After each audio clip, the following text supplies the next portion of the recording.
Welcome to Town Talk, the official podcast of Somerville, South Carolina, where we dive into important topics, meet with important people who make our town special. I'm Chris Makowski, the town's public information officer, and welcome to our third filmed podcast, and I'm very excited to have Councilman Jenkins with us today. Thank you so much for joining us today. Looking forward to it. It'll be fun. Yeah, I'm very excited to just be able to sit down with you, have a conversation, and get to know more about you. But let's start there. What led you to Somerville, and then also what led you to run for council, and your backstory? Well, part of it is very short. I had nothing to do with getting myself to Somerville because I'm from here. Yeah. My parents are from here on both sides, and going back well before that. So Somerville is home and has been home for a long time. Town council, I guess part of being, I went to Somerville and I went to Carolina, and then I left Somerville, went to work with Westvaco, Okay. Worked out of New York for 4 years. Okay. Moved, lived in Connecticut, lived in Pennsylvania, moved to Australia, lived in Australia for 4.5 years in Sydney. Moved back to Charleston area, actually lived on Isle of Palms for 5 years, went back to New York, office for 2 more years, and in 1990 came back to Somerville, and that's when I actually first ran for town council over 30 years ago. Wow. And I wish I could remember the entire story of why, but it's too long ago. Ricky Waring, the mayor, and I have been friends all of our lives. We actually grew up on the same street. And how amazing. That's awesome. And but he lived right across the street from the Laurel Street Park, and I lived at the other end of it. I actually went to school there for 3 years. That was the school, so first, second, and third grade I went to school there, and then it became a park. And Ricky was the fire chief at the time, and I think Tom Finucane was on council, and Tom was going to become judge. Okay. And so was leaving his seat, and his term was unexpired. Yeah. And so they were having a special race and sitting around the bunker one night, as Ricky calls his garage. He said, "Why don't you consider doing this?" And I said, "Oh man, I've never thought about that." Anyhow, that led to running. Yep. And I served twice in the 90s. Got off. Business was just too much. Yeah. Too much travel. Couldn't keep up with it. Yeah. And then ran again in 2011. And was elected. Unfortunately, I experienced a defeat 4.5 years later, and then 4 years later ran again, and here we sit. Here we sit. So your career is what led you, I guess, across the country and across the world, right? Yeah, I've probably been in, 80 countries. That's amazing. The business that I was, if people are familiar with Formica, which is a decorative laminate countertop surface. Okay. We were the largest producer of the base paper that makes that product. It's basically paper and resin and then a decorative sheet like this wood grain. Yeah. And that presses in a press, and voila, you have Formica.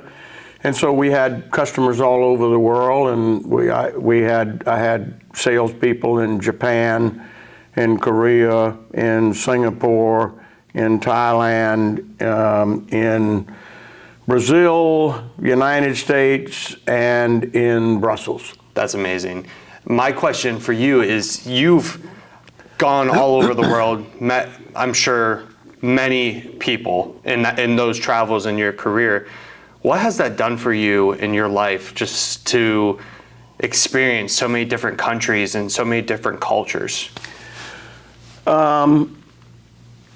Well, I guess you need to look at that from a couple of different perspectives. You know, what is it done for me personally? Maybe what has it done for my family, since we lived overseas. I think it gives you a perspective of looking at things in different people's eyes becomes a little bit easier. Mm-hmm. Well, you know, I was in sales management, sales and marketing management. I ended up being vice president of global sales for 2 of the packaging lines for Westvaco, Mead Westvaco, Capstone. And if you're not listening, you're not selling anything. So, I mean, the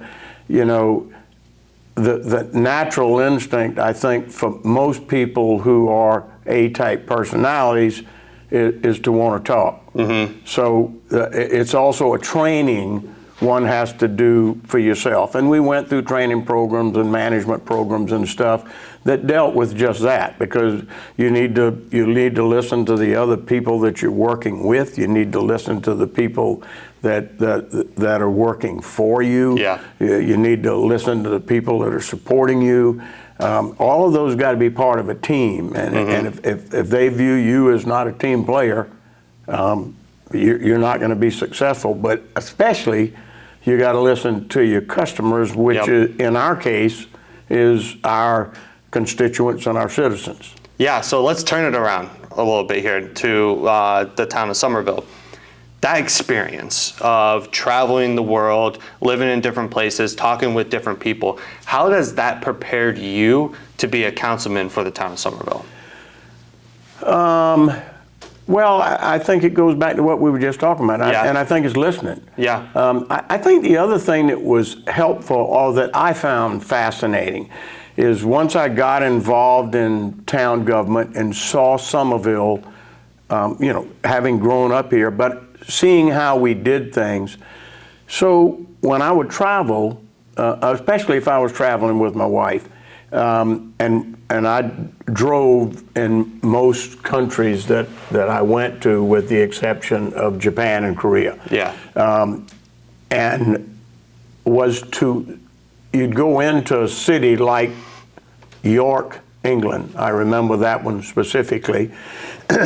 And I'm not giving myself credit for this, but I know I said I saw this and somebody else took an initiative.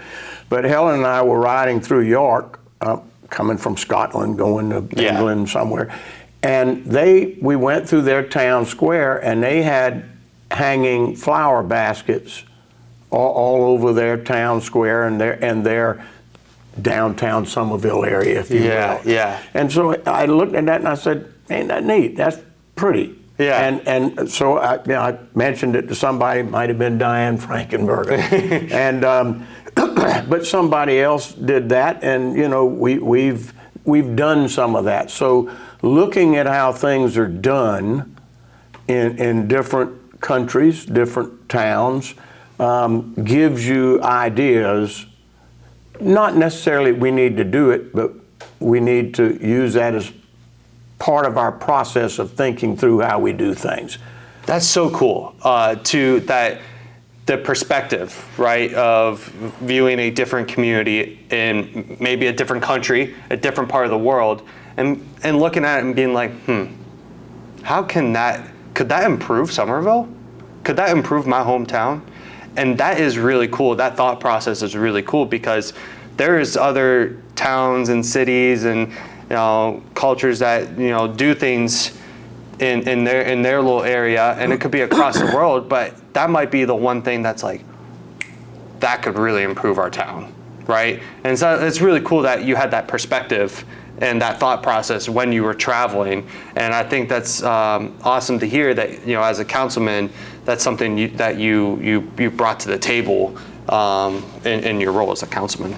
And it doesn't. You don't forget those experiences. And a recent thing, Tommy Baker has an outlet, Mercedes-Benz, the van on I-26. And so he was coming to town. He's building what they call a car tower, I think it's called. Well, most people here had never seen a car tower. Well, car towers are all over Europe. And I've seen them multiple times. The little mini, they call them, that's generally what was in them. Yep. And so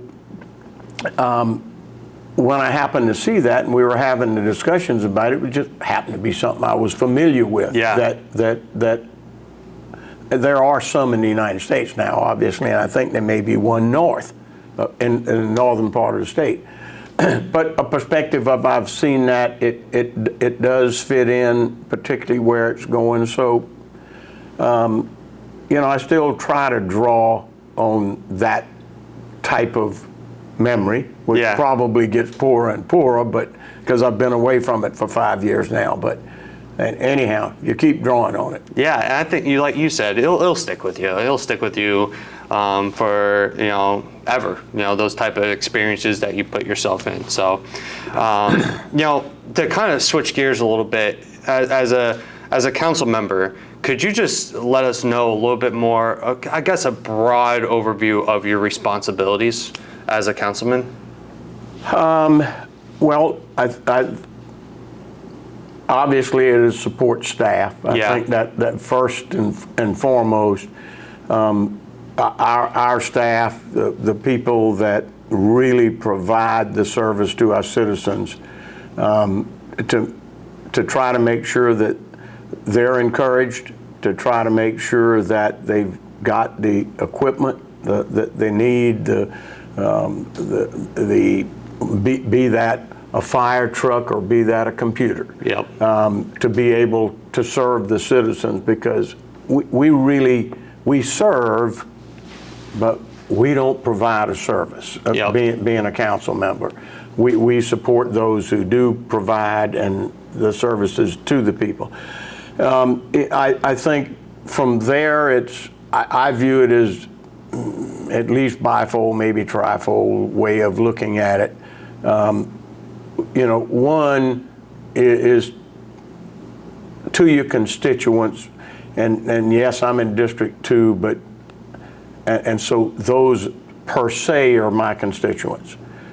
But we're really serving the town, so anybody in any district is to try to provide answers and information to people that have questions for you. Then I think there's a short-term view of you're managing a budget, you're looking at needs of departments, you're weighing those needs, somebody's got to make decisions, and so we end up being the good guys or the bad guys in that process of deciding where monies can be spent based on the monies that we have. And I'm going to say that's the shorter term, task oriented view that has to be a part of what you do, at least in my opinion. The greater is looking to the future. What is it we need to be planning for, which is much more difficult. And it's much more difficult. You got a group of 7 people there. They've all got different experiences, different educations, different philosophies, and it's easy to get bogged down in task. And I give an example. This last 4 years, when Mayor Waring came on, there were some tasks that needed to be done to allow us to move to a more future-oriented thinking. We had a great focus on the Berlin G. Myers Parkway, and we're finally successful in getting that in. We had a TIF that needed to be done to get the Maple Street project done. We were working on Cedar Street.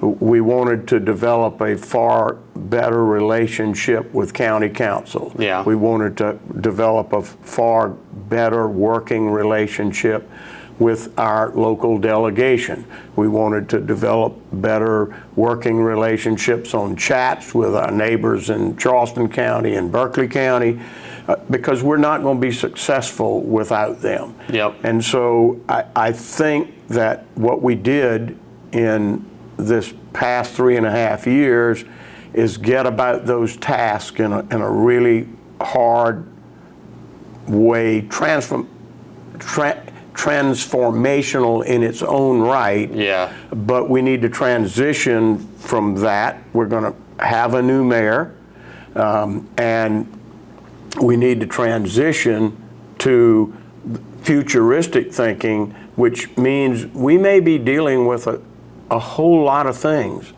that are not going to happen in the next 4 years on council. Yeah. We may set forth a vision, and we may set forth a plan, but a spade may not hit the ground. You know, Yeah. As we look at how do we reimagine Main Street, streetscaping on Main Street, Yeah. streetscaping on Cedar Street, finding funding, doing the things that you've got to do to make that happen, but we may not actually see a light change. Yeah. You know, Yeah. for 4 years. Yeah. So certainly I'm not going to see the completion of a project of like that. So I think that's where we're moving now. Okay. That's what we need to move to. We still, as my father-in-law, my father-in-law is June Cuthbert, and his father was mayor of town, Grange Cuthbert, in the 40s. Walk with the kings, but keep a common touch. And not degrading in any way, but it really means that while you're doing this, looking to the future and planning for the future and doing those things, you still got to be in touch with your constituents. Yeah. Everyone needs to know what's going on, not to be confused, not to get concerned. Yep. And making sure that the little things are done around town. Yeah. But that's more through encouragement of staff, so that staff feels very much empowered to do the things that they need to do. I am not going to clean out a ditch. Well, I might try to clean out one by my house, okay? But I'm not going to do that. But Ryan Dew's crew is going to be doing that. So to feel that, but you know, Ryan's group does a wonderful job, and if we get everybody thinking about our citizens as our customers, not our citizens, they're our customers, and I think that's a perspective from my sales days. That, you know, I had customers, and if the customer's not happy, it's kind of like the wife not happy, nobody's happy at home. Well, I think it's the same thing here. People want to know they're valued, and they'd rather make a phone call to someone in town and know they're going to be responded to than to call me or to call another council person and say, can you go do this for me? They'd rather me say, you need to contact so-and-so. And so I think that managing those two tracks, knowing this is the big track, the future. The smaller track is the daily track. But if it doesn't work, it's going to bog you down. You're never going to get a chance to look at the future. So both have to work hand in hand. That's a really good point. And when it comes to looking at the community as a whole, they have their homes here, their lives here, they grew up here, this is their home. And you know, the community, just like us, and I know you and other council members, we care so much because this is home, right? You care about your home, you protect your home. So when it comes to the community and looking at them as, to make them happy, like you work in, let's just say retail, the customer's always right, the wife's always right, that thought process is powerful, because we want the community to know that they are being listened to and understood. Yes. And so that said, I think that's a really good mindset, thinking future. What is it going to be like 5 to 10 to 15 years? And then still focusing on today, the here and now. In your opinion, what are some, I would say, issues or concerns that you may have as a council member that you hope to see fixed, or kind of issues that we are facing as a town currently? I probably look at that in a slightly different light. I don't see issues to be fixed. I never have. That's just not the way I think. Yeah. I think of opportunities to be gained. Well, I like that. That's good. And that's not political stuff. Mm-hmm. I learned that in business. Yeah. I learned that in family. Mm-hmm. And I think the same is for us as we manage our town. Yeah. And I think that our greatest opportunity is our future. Mm. And looking to the future, and what do we need to do to enhance our future, protect our past, but recognize there's going to be change. Mm-hmm. We as human beings, you don't stay a baby all the time. No. And unfortunately, you don't stay young all the time, and I'm living proof of that. So you've got to be willing to listen. You've got to be willing to listen to different points of view, and understand that no matter how strong your feelings may be about something, it's really about building consensus around how do we go forward. I think without giving up sacred values that you've got, and which includes an election. Yeah. I'm running for town council again this time, but it's more important to know that what I'm trying to do, or what I'm trying to work with this council and county council and our delegation to try to do, is to make Somerville a better place. Mm-hmm. That our children will want to live in, will want to come back to. Yeah. And if there's someone that does that better and has a better view of that, then those people ought to be on council as well, even if it's in this seat. Yeah. So I think we've got a great opportunity in the coming 4 years. And by the way, I'm not giving up the last 7 months of this year. There's a lot to be done. Yeah. But before this term is over, we've got a wonderful mix on council, and it will be even more diverse next time based on the people who announced that they're running. Yeah. And I think that's great, because we're gonna have some newness. Mm-hmm. It would be my expectation. That brings different talents, different skills, different perspectives. Yep.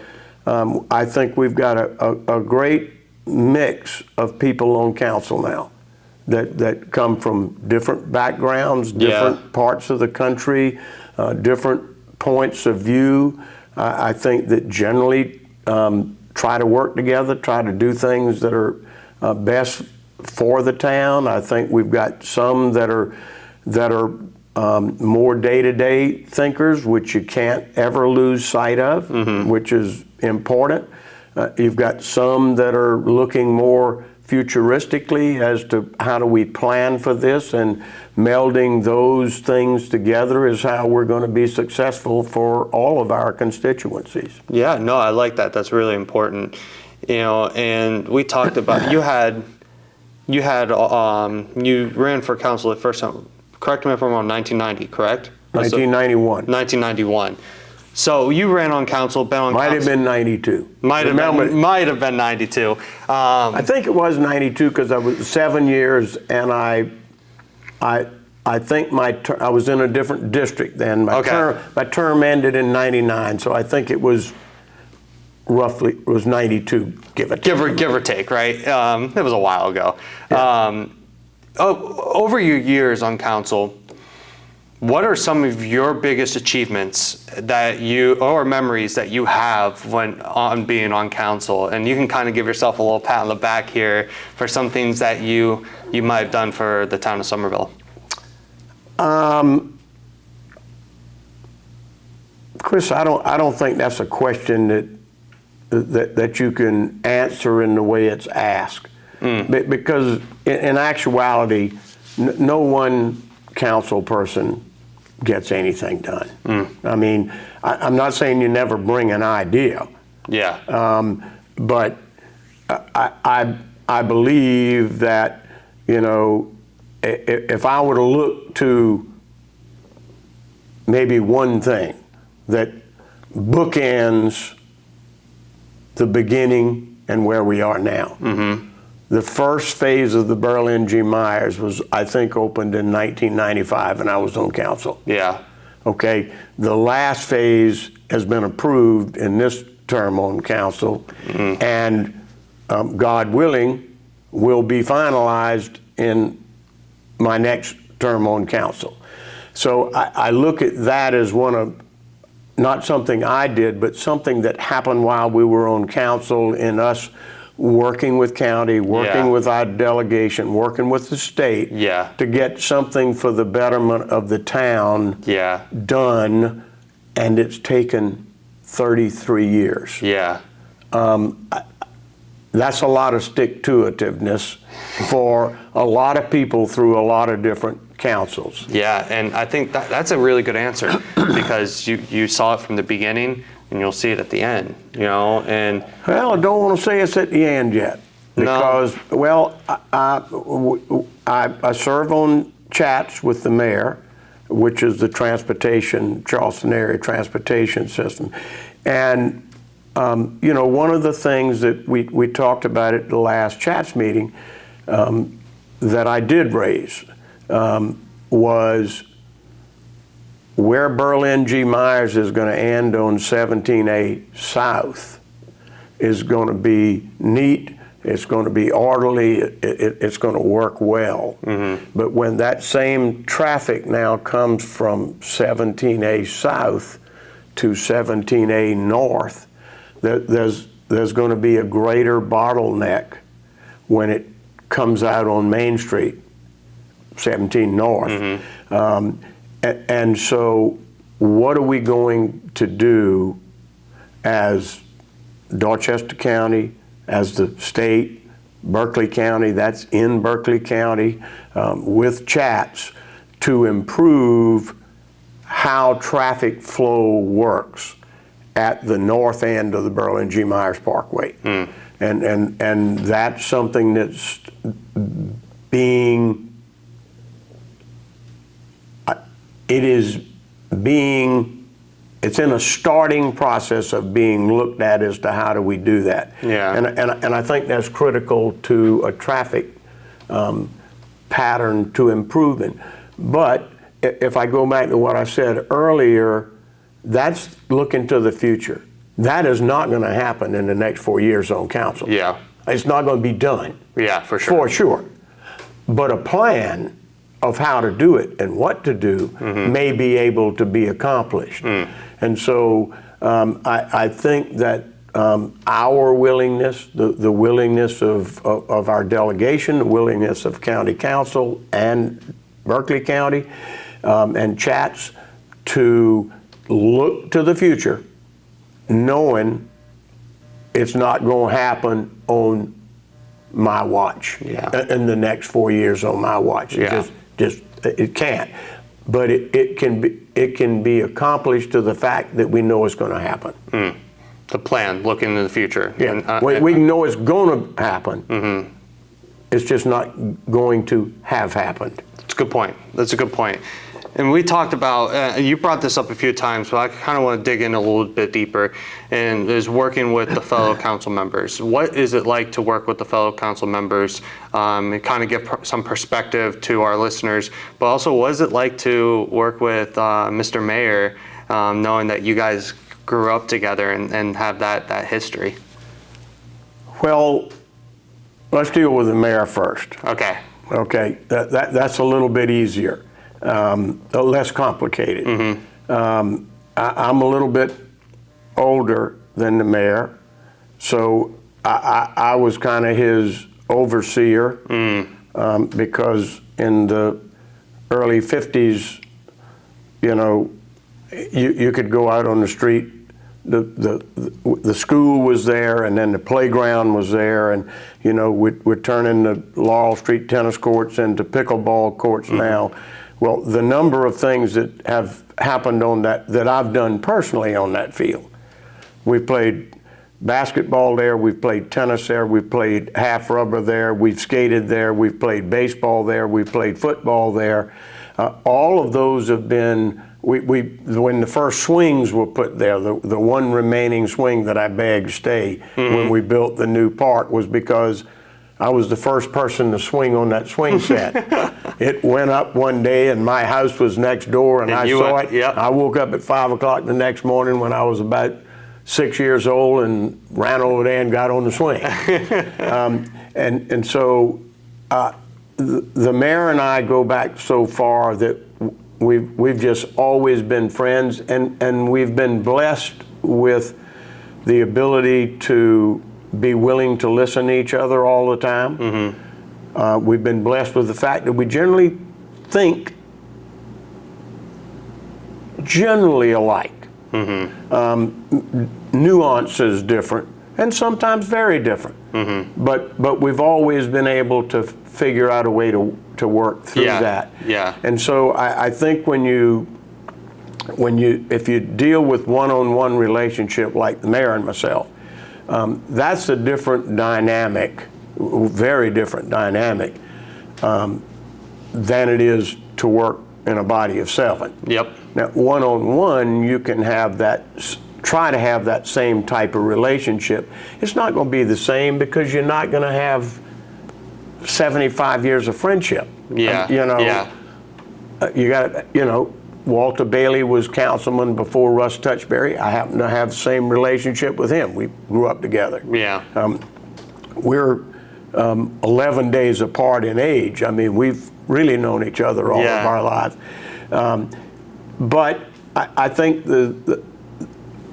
you want to respect where other people are coming from. If you look at today's council, we've got a lawyer, we've got an insurance person, we've got someone who worked at Bosch and many different aspects of what they do in their business. You got the mayor who's been on council, he's been in public safety, he's in construction. You've got Kimma, who's been involved in the educational process and has her own experience with overseas because she brings in a lot of kids that have stayed with her. She comes from California, so that's a different perspective as well. Bob comes from a different perspective. You've got Russ, who's an engineer, Walter before, who was a lawyer and a solicitor, and myself, who comes out of sales. You've got, 4 or 5 of us that are basically from Somerville and a couple of us that aren't. So they're different perspectives that come together. So I think the biggest thing is I don't have to always agree, but I really do have to always be willing to listen. And not listen with an ear that is trying to find a way to say, no, I disagree with that. You really need to be looking to what can I find in that I really do agree with, that makes whatever it is we're looking at even better than what I see as the plan in front of me. Yeah.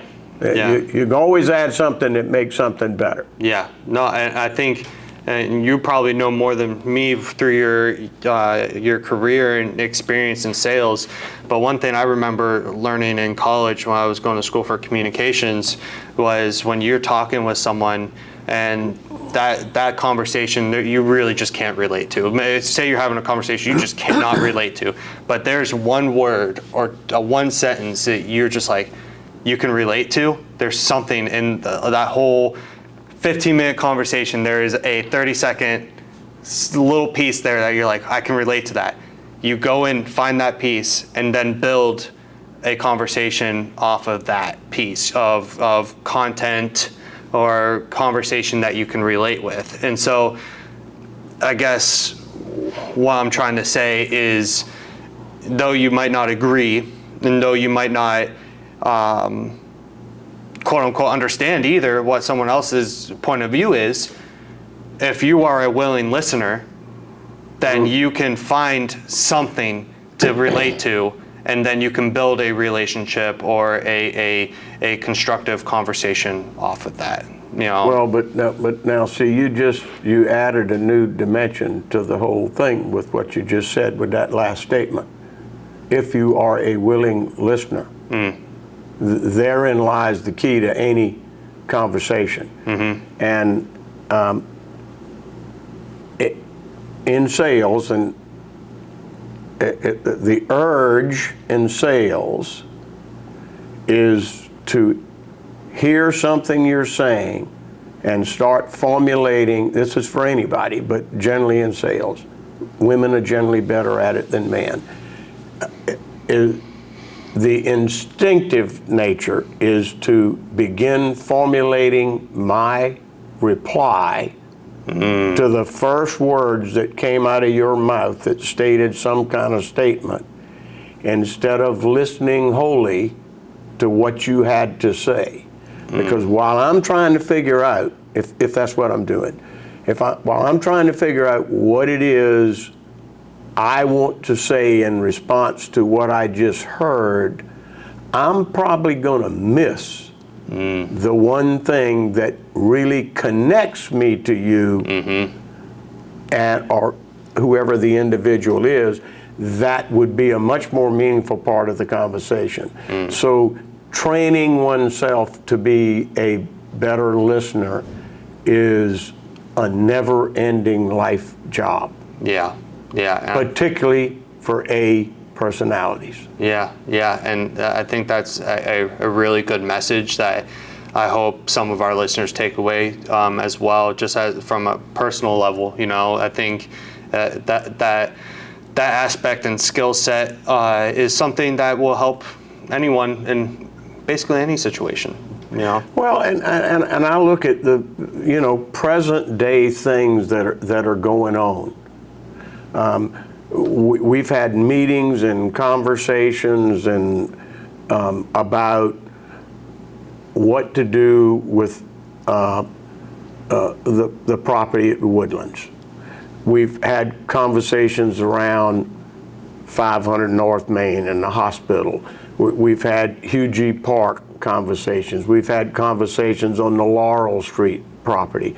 And most of the Hugh G., I wasn't there, unfortunately. I was visiting a sick friend in Idaho, but I understand that meeting went very well. But some of the others have not. And I think it's that listening part that I picked out one thing, I, the individual, not I, Terry. I picked out one thing that I really didn't like, and I didn't get to hear the other 5 things that might have made me feel differently about the whole project. So,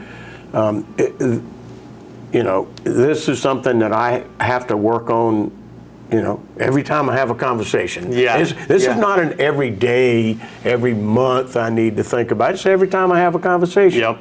Yeah. My natural instinct is to want to talk. Yeah. I'm in sales. I want to tell you about a product. Yeah. And so I've got to say, but my real instinct is to sell the product. And that means I need to find from you reasons that will make you want to buy the product and respond to that.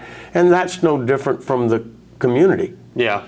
What do they see as their needs and their desires and their wants, and find those things in the projects that we're looking at. That everything may not do that, but I want to make sure that we've addressed that which does meet those wants and those needs and those desires. Yeah, no, I think that's a really good message, and we're talking up the sales industry a little bit, which I'm okay with. The talkers in our world, the sales industry, because it's a hard industry, but the talents that you get from just being able to go door to door and have conversations and listen to people it's crazy how it just relates to, the community and working in a municipal setting, I believe everybody, whether you're an A personality or not, we're all trying to sell something. You've got a perspective. You've got a way you feel. If my wife's a social worker, she's totally different personality than I am. Yeah. And so she's not an extrovert. She's a total introvert. But she's out there trying to help. When she was working, was trying to help people on renal dialysis. Yeah. Okay. Well, she's telling them. Yeah. I'm trying to convince you that you need to come in here and be on this dialysis equipment 3 times a week for 8 hours. I'm trying to convince you of what your diet ought to be, what taking your medication is. Yep. I mean, to put it in that arena for an introvert person who, hates the political world, and my political world particularly. And but we're all trying to maybe not help convince people to do it my way, but to do it a way that's better for them, no matter what we're doing.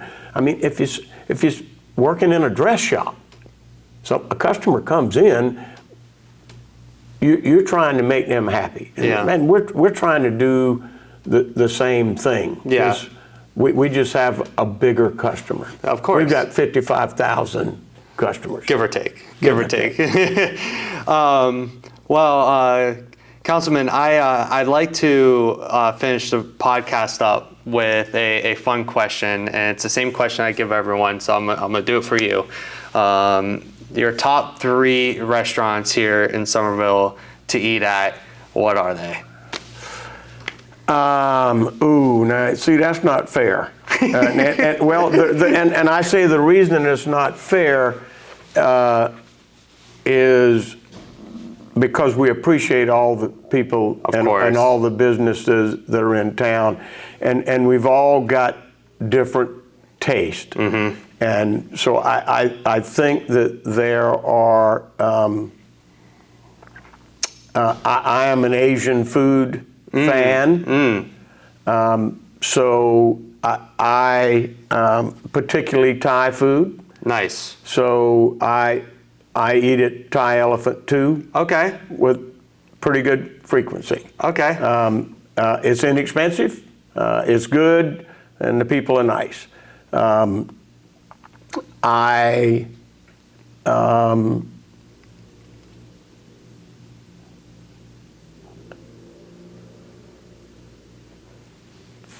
I think that, and I'll put this in, I'm gonna have to give you 4. That's fine. Yeah. And the reason I say that, we've got two really new restaurants in town, in Laura and La Rustica. Okay. And they're similar. Yeah. And very different. And both fantastic in their own way, and both of the owners have done a fantastic job in bringing something that is special, I think, to Somerville in totally different ways. You know, one of them tears down a building and builds a nice new building that's right on the railroad track, right on Main Street. The other one takes an old house of the Pate family used to live there and redid that and made it nice. And so I think they're very, very special. And I think that you have to also look at tradition. And it's hard to leave Oscars out of the mix. I mean, you know, that has been there since it was I can't remember the name of it. I know Jackie Romolat started it, but it was Fox and, not the Fox and Hound. I can't remember the name of it. But at any rate, it's been there for 50 years or 60 years. And is still good and still has great variety and still serves the needs of a lot of the industry, like the real estate industry. You know, they're meeting there. So I eat in all of them. Yeah. So we eat out a lot. Yeah. You know, okay. So anyhow, those would be the four, and for different reasons. But you know, one's personal taste, one is what they've given to the community and their longevity, and the other two is thankfulness for bringing something new and special to the town. And probably ought to add a fifth, and that's Bexley's downstairs that are, you know, we appreciate the fact that they've moved in to rent the space from the town and have brought something different, very different to the town. So I think we're blessed in general, given the fact that when I grew up, there were breakfast restaurants, and there were a couple of fast food places, but if you were going to eat out, you were going to Charleston. And and there's still a lot of wonderful restaurants in Charleston, but you do not have to leave the Somerville area to eat now. There are buku restaurants. We are any type of any type of cuisine. We've got French, we've got Italian. You know, we've got Japanese. We got high class food. We got something for every palate. You know, occasion. You know, occasion. Yeah, that's what's, you know, obviously Charleston. Shuck and Shack the halls. Yeah, I mean, you got obviously Charleston. They get their you know, everyone. The food is great, but that is also transitioned outside of downtown Charleston. The Low Country as a whole, the food is just, the cuisine you can find it anywhere. Here in Somerville, I think it's special because it's more hometown, but you can get any type of cuisine, any type of occasion, and do it here in town, and that just makes it.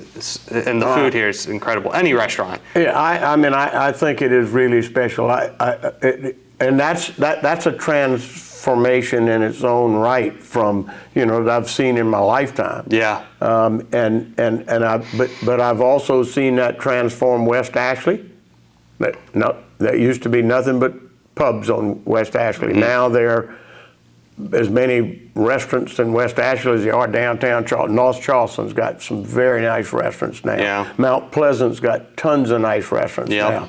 So we've seen that explosion around us, and thankfully we're a part of it, and we're blessed, and we can leave town if we want to, but it ain't necessary. Yeah, you don't have to. You don't have to. Well, Councilman Jenkins, thank you so much for your time today. Chris. I really appreciate it. Yeah, and for our listeners, thank you guys for tuning in. Nice spending time with you. Yes. And the next episode, we're super excited. We'll keep this going, keeping the filming going. But if you have any questions or concerns or anything, feel free to reach out to me. But until next time, thank you guys so much. Thanks. All right.